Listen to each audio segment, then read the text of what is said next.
Princess Celestia the Changeling Queen, Chapter 16, Part 3. Dinner. Now the schedule of the conference planned respectively by Cadence and Blueblood had called for the dignitaries to have lunch in private and dinner together. This was to promote communication and cooperation between both parties, and at the same time allow for both groups to have a degree of privacy.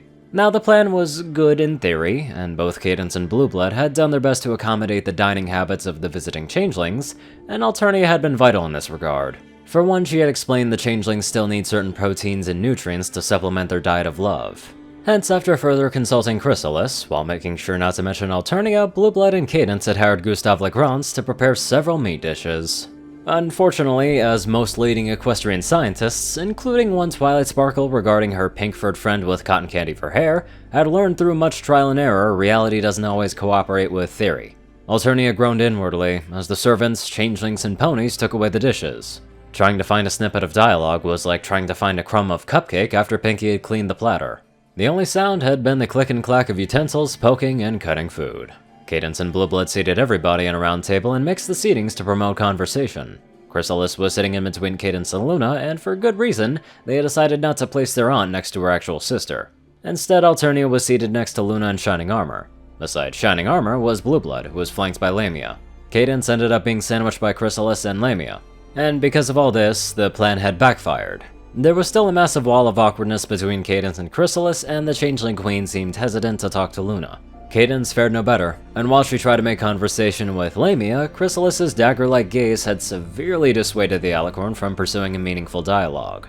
Blueblood had came across to Lamia as far too posh, and to Alternia's exasperation, while her nephew tried his best, he took far too much notice of Lamia's injuries. The subdued atmosphere persisted until the desserts were brought in. "Are those honey crystallized fruit bats I see?" said Chrysalis, her eyes wide. "Indeed. Are they to your liking?" asked Alternia politely, without thinking. Chrysalis glanced at Alternia, who simply smiled. Briefly, Chrysalis cast several poison detection spells on the bats, her green magic surrounding them. She had done this to every single one of the dishes, even though each dish had been taste-tested by her chevaliers. "Pardon my mother's paranoia, Your Highness. She still has a few trust issues," said Lamia sheepishly. "No offense taken, Lady Lamia," said Alternia understandingly, before she ate a slice of her chocolate cake. If anything, Alternia was glad that the unbearable silence had been broken. Chrysalis had by now finished her spells and had taken a delicate bite of one of the bat's wings. "How do they taste, Mother?" asked Lamia curiously. "These are very good," said Chrysalis, a nostalgic smile on her face. The sweet, meaty taste of the dessert had taken her back to childhood days when her sister had sat down around her mother. While the sisters shared a platter of the honeyed bats, their mother recalled them of stories of her rule. "I know," remarked Alternia. She had sampled them herself, after all, albeit secretly. Lamia took one in her magic and had a bite. She blinked and smiled. "Wow, I've never had these before. These are delicious, Mother!" Alternia's heart stopped as she began to chew on a second bite of her own dessert. How would Lamia had not had honey crystallized fruit bats before? They were the favorite childhood snacks of all changelings over half 1,000 years ago. "Indeed, Celestia. How have your chefs ever come by this recipe? I haven't had these in 1,000 years." said Chrysalis as she casually devoured her bat. The slow realization that she had severely blundered with her changeling knowledge turned the sweet chocolate taste of her cake into a bitter, unappealing mush. Buying time, Alternia slowly swallowed and wiped her lips daintily with her napkin. "I remember the recipe from a private meeting with some changelings about 1,000 years ago," said Alternia, which was quite true. She had remembered the recipe from her childhood days with her sisters and mother. Alicorn memory must be extensive if you can remember such details from 1,000 years ago. "Do you remember the name of the hive or perhaps the changeling queen that you met?" asked Chrysalis. While Chrysalis did her best to hide her own curiosity, she was aware that she did a poor job of doing so. Above all, Chrysalis wanted to know where did Celestia's extensive knowledge of old changeling customs came from. To Chrysalis, finding out about Celestia's past interactions with changelings would be vital to determine the degree to which the Alicorn would be willing to compromise. Alternia carefully considered her next answer. Her sister would be sure to become suspicious if a lie was told. What could Alternia say that she could pass off as truth, or at least as a series of half-truths? Abruptly, she came across a brilliant plan worthy of her mother's approval. "Queen Belladonna of the Stygian Wraiths," said Alternia. Again, it was mostly true. Her younger sister had a bit of a hobby in cooking and experimenting with various herbs and recipes. Her honeyed bats were Alternia's favorite, and it was Belladonna's recipe that Alternia had committed to memory. Chrysalis almost dropped the bat that she had picked up as Celestia said a name that she had not heard for 1,000 years. "Queen Belladonna? When did you meet her, and what did you discuss?" asked Chrysalis. The changeling cringed as the questions left her mouth, especially as her daughter began to turn to her. Mother? Who is this Queen Belladonna? Asked Lamia, confused. Alternia blinked and grimaced momentarily. It seemed that Chrysalis had decided to make sure that her daughter would never know of anything of what had happened 1,000 years ago, by saying nothing of her own family. Meanwhile, Chrysalis forced herself to not flinch at her daughter's inquisitive look. The past, her family, and her actions 1,000 years past, Chrysalis didn't want to remember any of it. Every time the changeling had tried to single out the happy events in her childhood, she would inevitably recall the day when she made the biggest mistake in her life. This heavy guilt that Chrysalis held in her heart meant the queen had never mentioned anything to Lamia or any of her children that she had, but especially not Lamia. Chrysalis had had a few children who became queens, but Lamia was special to Chrysalis. If Lamia were to find out, well, that was just a thought that the changeling queen couldn't even bear thinking of. She is my youngest sister, Lamia, a very capable fighter, and now that I remember, she also really likes cooking. Replied Chrysalis curtly, hoping that would satisfy her daughter. Youngest sister? You had more? Asked Lamia. Chrysalis almost moaned in despair. Yet the eager and so innocent nature of her daughter's question and the wonder in her daughter's eyes wore the changeling down. To make matters worse for Chrysalis, the attention of everybody on the table was now focused on her. Oddly enough, Chrysalis would have normally said nothing and ignored any further questions.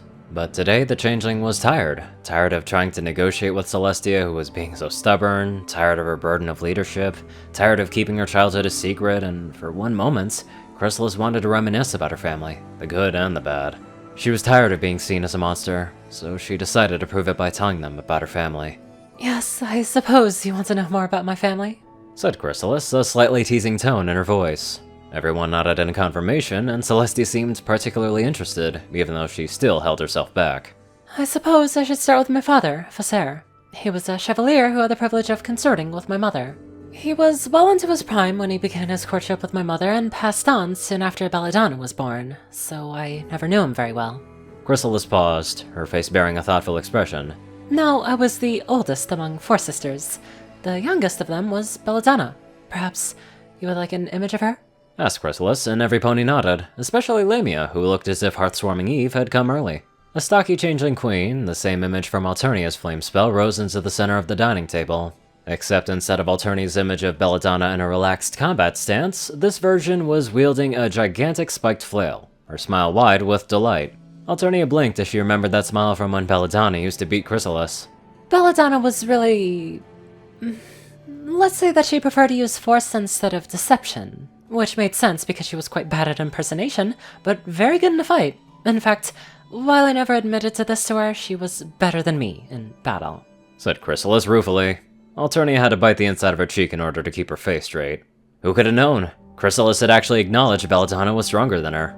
Belladonna's image faded and was replaced by Simulacrus's slender figure and wry grin. But like the apparition of Belladonna, this one was different from Alternia's. Simulacrus was reading a scroll of wooden sticks bound together by ropes, the ancient changeling equivalent of scrolls. Since they lived underground, parchment couldn't really have been made easily as it needed the sun, so changelings had carved words onto sticks and bound them together to create scrolls.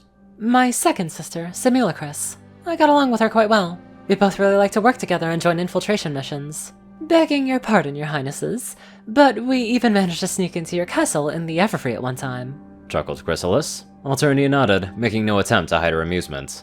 She remembered that incident. Chrysalis and Simulacrus wouldn't stop bragging to her and Belladonna for a month. It was then that the queen suddenly stopped, her eyes suddenly focused on the table. The changeling's shoulders had noticeably sagged down. Everybody waited with bated breath, mostly the ponies, but Lamia as well. The anticipation in Alternia's own heart was overwhelming as she leaned forward, prepared to catch every word her sister was about to say. My younger sister, Alternia, said Chrysalis quietly. The flame on the table rose higher and higher, its tendrils carving a familiar shape into the air. One of a tall, slender changeling queen with a small, mischievous smile. At first, it would appear that Chrysalis's image of Alternia was simply standing, a contrast to the earlier depictions. But as Alternia studied her own reflection closely, the open stance that she was in, the understanding light in her eyes, it was as if she was watching herself accept an apology. I didn't get along with her quite so well. I always competed with her for my mother's favor. Our relationship as sisters was always defined by our competition against each other. In fact, I kind of hated her. She always seemed to do the right thing in Mother's eyes, said Chrysalis. Alternia sighed. It was an answer that she had kind of expected from her elder sister. After all, the Changeling in disguise had always seemed to have her mother's favor, and while she didn't brag about it, Alternia had admitted that she did nothing to help Chrysalis with her jealousy. So what Chrysalis said next literally stunned every pony in the room. But I did love her. If her jaw wasn't clamped shut and her muscles locked in place, Alternia would have fallen out of her chair. The sincerity in Chrysalis's voice and the regret that she could feel rolling off of her sister was astounding. It was now that Chrysalis felt no anger, as Alternia could feel loathing and jealousy mixed in with a guilt. However, the fact that her sister did feel guilty for what she had done was shocking. Mother, you've told me and everybody else enough, said Lamia softly. Chrysalis shook her head slightly and gave a depained smile to her daughter. Well, I can hardly end the description of my family without saying anything about my mother. Without hesitation, Chrysalis's horn glowed once again, and the imperious form of Camellia rose onto the table. Unlike the other images, there was no real difference between Chrysalis's and Alternia's depiction of Camellia. She was regal, majestic, with her shining carapace and magnificent translucent wings. And yet Camellia wore a gentle, motherly smile. Impressive, isn't she? Chrysalis smirked at the ponies before continuing. My mother Camellia was unquestionably the best mother a changeling could ever have. She taught me everything, and her words still teach me today. You could say that she's my role model. The magical flames finally vanished as Chrysalis took another honey-covered fruit bat. And this is my family. Any questions? Chrysalis glanced at the entranced ponies. They seemed rather silent, but still, at least they had been attentive. Mother, that was awesome! Thank you! Squealed Lamia, as she leant over Cadence to embrace her mother. The pink alicorn quickly scooted back to allow the pair to do so. Alternia watched mother and daughter hold each other tightly, her mind askew. For 1,000 years since the night her sister had tried to kill her, she had always been haunted by a wraith of Chrysalis. A specter of resentful, evil Chrysalis who hated her younger sibling and pursued Alternia in her fitful dreams. But that vision had been severely tested in recent events, and now promptly shattered by what her eyes were seeing as what her ears had heard. Her sister. A motherly changeling devoted to her daughter and guilty about what had happened ages past. What, or just where, was that vindictive, greedy Chrysalis Alternia had fought on that fateful evening? A smile graced Alternia's features, but inside the changeling was thrown into a turmoil that she had not experienced in years. The evening. We have to do what? Roared Chrysalis and Alternia at the same time. Luna and Cadence glared right back at the two sisters, their expressions barely even ruffled by the incensed rulers. Shining Armor was unsuccessfully trying to insert himself in between his wife and the angry changeling queens, or, well, still one in disguise, glaring at her. Off to the side, Lamia and Blueblood stood awkwardly, watching the confrontation. You heard us the first time, sister. You have to sleep together in the same room, said Luna bluntly. What about my daughter?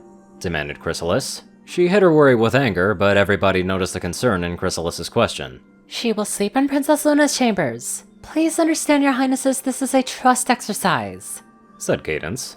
A trust exercise? Alternia swallowed the urge to growl at her niece as she spat the question out. It's an old custom, do you not remember, sister? We made untrusting diplomats sleep in the same room. That way, both parties are forced to trust each other, lest they gain no sleep at all, explained Luna. Alternia was about to snarl at Luna's cheeky grin, but Chrysalis beat her to it. Instead, Alternia had to be content with an exasperated sigh. Fine, I will see you tomorrow. Good night, sister, said Alternia, embracing Luna. Are you sure this is a good idea? Whispered Alternia, her head beside her adopted sister's ear. Luna comfortingly squeezed the changeling in disguise. Trust me, sister. If you are going to realize this dream of peace between our kinds, you will have to learn how to trust her. Alternia nodded and nuzzled Luna, before parting and turning to Chrysalis. Chrysalis seemed to be holding onto her daughter like the world was about to end. She was also whispering rapid instructions in Lamia's ear. Amusingly, Alternia overheard the phrases, "Be careful, scream for help," and "I heard alicorns don't like being tickled." Well, Chrysalis, shall we retire? Inquired Alternia. Reluctantly, the changeling slowly let go of her daughter and gave Alternia a withering glare. With a sigh, Alternia trotted forward and led Chrysalis to their sleeping chambers. It was going to be a long night. They just might talk to each other for a long period of time instead of sleeping, but I could be wrong. Hell, they could even have a pillow fight, but I don't think that'll happen. Anywho, let's get on to our elegant donators. Top donators: TacoCat598, Peter Coulthard, J10Man, Darkside, Gauntlet, and Only One Thing. Zar630, Strix, Raiden, Narwhals, Black Moonheart, Drake Lovedragon, Pastel Skies, Austin Rowland, CrazyColor557, Stu Hex, Will, Daspo, Delta Omega, Jack Hadge, RuneScythe9852, Leslie Prickett, Hunter Norman, Stephen Bingham, LineGuy12, Jason Alvarado, Discord and Defender, and many more awesome people. Thank you all so much for watching this video and live life to the fullest.